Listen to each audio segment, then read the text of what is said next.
Bonjour à toutes et à tous. À l'UNSA Transport, nous ne sommes pas considérés par la société comme des gens qui savent. Nul sentiment d'infériorité de notre part, rassurez-vous. Routiers, transporteurs de fonds, salariés de l'ARIO, des autoroutes, des transports urbains, interurbains, salariés de la logistique, souvent dernier de cordée, que l'on remercie pendant la pandémie et que l'on oublie très vite. Nous sommes utiles à la société, enfin je le crois. Mais nous ne faisons pas autorité lors des débats qui agitent les milieux autorisés, ceux qui autorisent à penser à notre place et à la place des citoyens, comme dirait l'autre. Je ne prétendrai pas vous apporter un éclairage aux grandes problématiques de la société actuelle.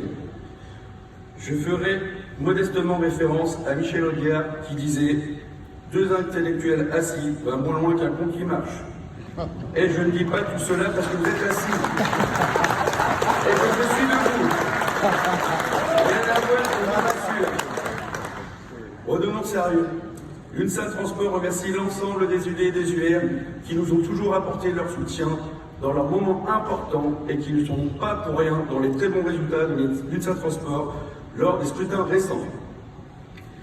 Nous remercions également UNSAPIS, le CEFU, UNSA Conseil pour leur disponibilité et leur activité lors des nombreuses sollicitations que nous leur avons adressées.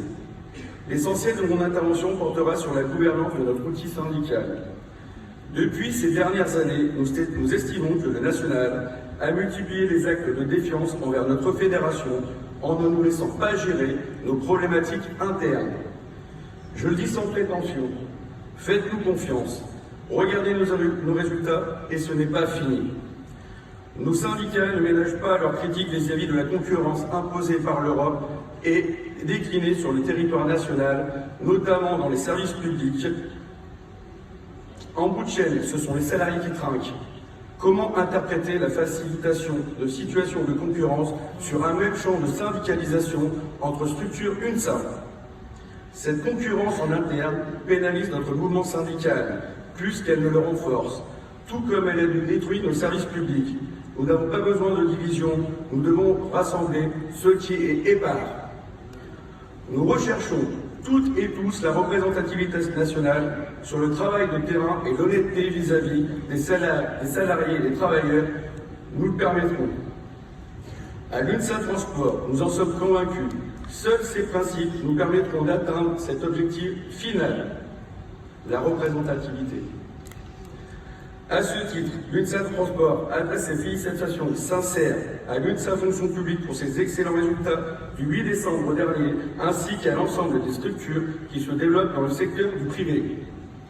Dans ce contexte, l'UNSA Transport aspire à atteindre la représentativité prochainement dans le secteur routier. Nous sommes confiants.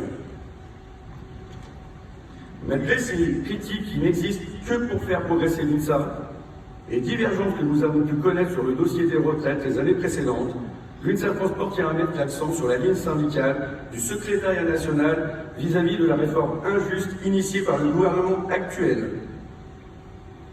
Pour le coup, nous sommes unanimes et unis pour combattre cette réforme dans l'unité syndicale. Donc nous concluons que lorsque nous souhaitons nous rassembler dans l'intérêt commun, nous le pouvons. C'est cette stratégie qu'il faut suivre car c'est la clé de la réussite.